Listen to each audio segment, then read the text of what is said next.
में क्या कंफ्यूज होंगी कि मोदी जी के साथ जाएं क्योंकि महिलाओं पर मोदी जी का भी बड़ा प्रभाव है, या केजरीवाल के साथ जाएं? नहीं, देखिए, जो चीज महत्वपूर्ण ये है कि मध्य प्रदेश चुनाव के बाद एक नई परंपरा शुरू हो गई है कि आप महिला वोटर्स को अपनी तरफ लाने की कोशिश करिए।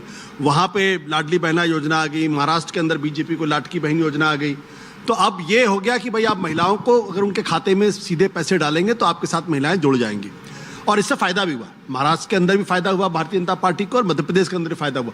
यहां तक कि झारखंड के अंदर भी फायदा हुआ जब मैया वंदन योजना थी। तो एक तरीके से उसकी नकल है दिल्ली के अंदर, और उसका फायदा इनको निश्चित तौर पर होगा। लेकिन फिर भी मैं एक बात कह रहा हूं, ये जो ओवर सिंप्लीफिकेशन है कि महिलाएं वोटर देंगी तो आम आदमी पार्टी जीत जाएंगी, ये बहुत ज्यादा सरलीकरण है। जो असल चीज है जिसकी तरफ में कांग्रेस और बीजेपी दोनों का ध्यान नहीं जा रहा है, वो ये कि भाई पहली बात आप ये समझिए कि अरविंद केजरीवाल चुनाव क्यों लड़ते हैं और किस तरीके से चुनाव लड़ते हैं।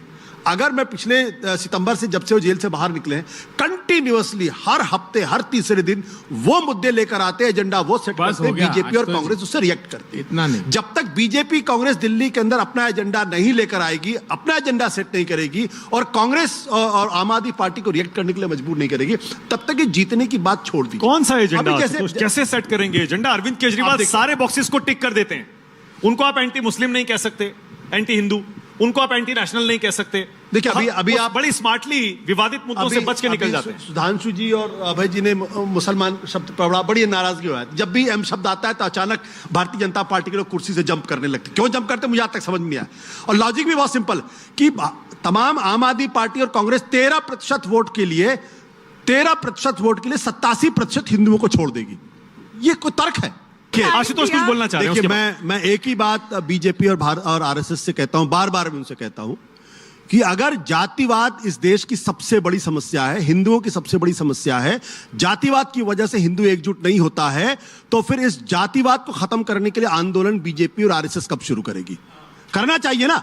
अगर जातिवाद अगर हमके इंसान से इंसान नहीं समझती, ब्राह्मण को छत्री से छत्री को पिछड़े से यादव को किसी और से अगर अलग अलग करती है, तो फिर इसको खत्म करिए ना।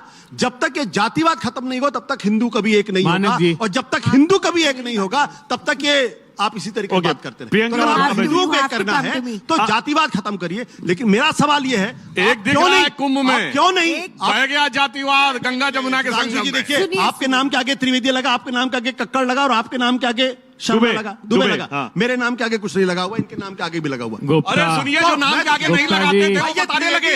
ये केजरीवाल ने अपनी जाति बताई, आपसी मरलेना ने अपनी जाति बताई। असली सीएम नकली सीएम दोनों जाति बता चुके। मैं तो बार बार ये कह रहा हूं कि भाई सुधांशु जी के नाम के आगे त्रिवेदी हटा दीजिए, प्रियंका के नाम से कक्कड़ हटा दीजिए, उनके नाम से दुबे हटा दीजिए, सारा हिंदू एक हो जाएगा। क्यों नहीं करते? अच्छा सुनिए, आप इसी ने नाम के आगे नहीं लगाया था, एक हो गया क्या? नहीं, बताना पड़ा आकर। हाँ। मैं तो ये हूँ, केजरीवाल जी कहते मैं तो ये हूँ, और आकर सब अपना बताने में शुरू हो जाते हैं। और मैं एक और बात बताऊं इनके संज्ञान के लिए, सबसे पहले जाति के अगेंस्ट में मूवमेंट वीर सावरकर ने रत्नागिरी के मंदिर से शुरू किया था, और ये डॉक्टर अंबेडकर ने भी अपनी किताब में मेंशन किया है।